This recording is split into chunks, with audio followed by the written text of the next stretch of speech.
ঈদের বাকি আর মাত্র 2 দিন, তাই ভিড় বেড়েছে রাজধানীর Kamalapur rail station, bus terminal ও সদরঘাটে। টিকিট নিয়ে দীর্ঘ সময় ধরে অপেক্ষা করছেন যাত্রীরা।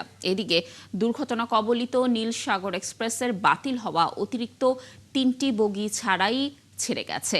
যাত্রীদের ফেরত দেয়া হচ্ছে টিকিটের টাকা। এছাড়া দুর্ঘটনার ফলে পঞ্চগড়গামী একতা এক্সপ্রেসেরও শিডিউল বিপর্যয় ঘটেছে। তবে দুর্ঘটনা কবলিত রুটের এই 2টি ট্রেন ছাড়া বাকি ট্রেনগুলো সময় মতো চলছে বলে জানিয়েছে কর্তৃপক্ষ। এদিকে গত 2 দিনের তুলনায় কিছুটা ভিড় কম গাবতলী বাস টার্মিনালে।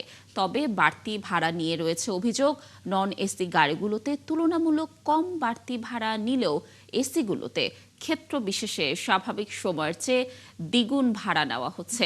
ঢাকায় ফেরার সময় পুরো খালি গাড়ি আসায় তেল গ্যাসের দাম সমন্বয়ের জন্য বাড়তি ভাড়া নেওয়া দাবি করছেন পরিবহন শ্রমিকরা।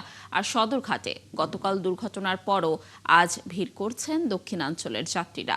প্রতিটি লঞ্চেই যাত্রীরা আগে ভাগে উঠে অবস্থান করছেন, আর লঞ্চগুলো ভর্তি হলেই ঘাট ত্যাগ করছে লঞ্চগুলো। আমি কি কিছু ধরেছি নাকি? আপুটা আপনাকে চেক আউট করছে, জাস্ট কুল থাকুন। দর্শক, ঈদ যাত্রার তথ্য আপনাদেরকে জানাচ্ছিলাম। আমাদের সহকর্মীরা রয়েছেন, সড়ক পথের খোঁজ রাখছেন, কেউ কেউ রয়েছেন কমলাপুরে। এদিকে সদরঘাটেও আমাদের আরেক সহকর্মী রয়েছেন, কিন্তু আমরা প্রথমেই একটু চলে যাব কমলাপুর রেল স্টেশনে। সেখানে রয়েছেন আমাদের সহকর্মী মাইনুল মারুফ। ঈদ যাত্রার আরো তথ্য নিয়ে তিনি যুক্ত হচ্ছেন। মাইনুল, নিশ্চয়ই শুনতে পাচ্ছেন আমাকে। ঈদের বাকি আর মাত্র 2 দিন।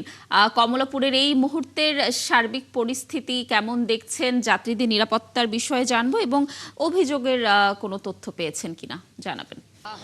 যেমনটা বলছিলেন যে ঈদের আর মাত্র বাকি 2 দিন, এবং এই 2 দিন আগে কিন্তু আমরা এখন দেখতে পাচ্ছি যে কমলাপুর রেল স্টেশনে কিন্তু আজ সকাল থেকেই প্রচুর ভিড় ছিল, এবং মানুষ কিন্তু ট্রেনের ছাদে, কেউ ট্রেনে দাঁড়িয়ে এভাবে কিন্তু রওনা হয়েছেন। এবং যে দুর্ঘটনা কবলিত নীলসাগর ট্রেনটি ছিল, সেই ট্রেনটি না আসলেও সেই নামেই কিন্তু আলাদা একটি ট্রেনের ব্যবস্থা করা হয়েছে। অর্থাৎ নীলসাগর নামে বিভিন্ন জায়গা থেকে কোচ নিয়ে একটি ট্রেনের, সেই ট্রেনে কিন্তু ব্যবস্থা করা হয়েছে। নীলসাগর নামেই এই ট্রেনটি যাচ্ছে। এবং এই ট্রেনের পরিস্থিতি যদি আমি একটু বলি, যেহেতু তারা সকাল থেকে অপেক্ষা করছেন, সকাল 6:45-এ ট্রেনটি ছাড়ার কথা, সেই জায়গায় ট্রেনটি এসে পৌঁছায় 10টার দিকে, এবং এরপর কিন্তু 10:15-তে ছাড়ার কথা থাকলে এখনো ছাড়েনি। এবং সেই ট্রেনের দেখতে পাচ্ছেন যে ছাদে যেমন যাত্রী আছে, এবং বগিগুলোর ভিতরেও কিন্তু মানুষ দাঁড়িয়ে আছে, এবং যা বলা যায় যে এই ট্রেনটি এখন পরিপূর্ণভাবে পূর্ণ হয়ে গিয়েছে। কোথাও যাত্রী যে আবার নতুন করে উঠে দাঁড়াবে সেই জায়গাটিও কিন্তু নেই, ছাদেও কিন্তু জায়গা নেই।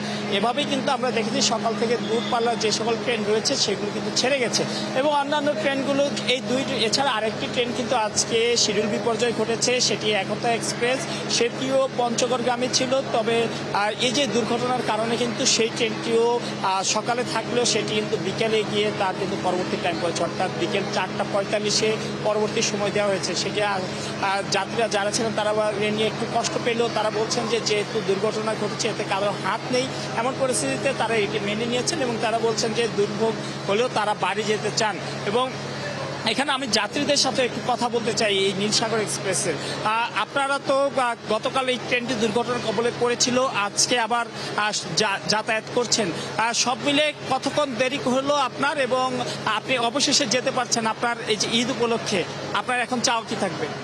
অবশেষে যেতে পারছি এই জন্য আলহামদুলিল্লাহ, কিন্তু নীলসাগর এক্সপ্রেসের আসলে টাইমটা ছিল 6:45, সেই ট্রেনটা এখন 11টা বাজে, এখনও কমলাপুর স্থান ত্যাগ করেনি।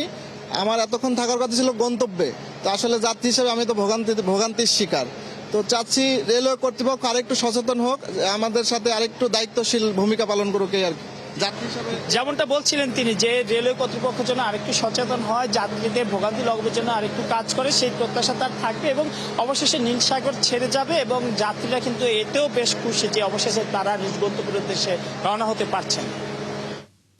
মাইনুল, ধন্যবাদ আমাদের সাথে যুক্ত হওয়ার জন্য। আপনি থাকুন সেখানে, নিশ্চয়ই আমরা আবার আপনার সাথে যুক্ত হয়ে কমলাপুরের তথ্য দর্শকদেরকে জানাবো। দর্শক, এবার আমরা একটু চলে যাব সদরঘাটে।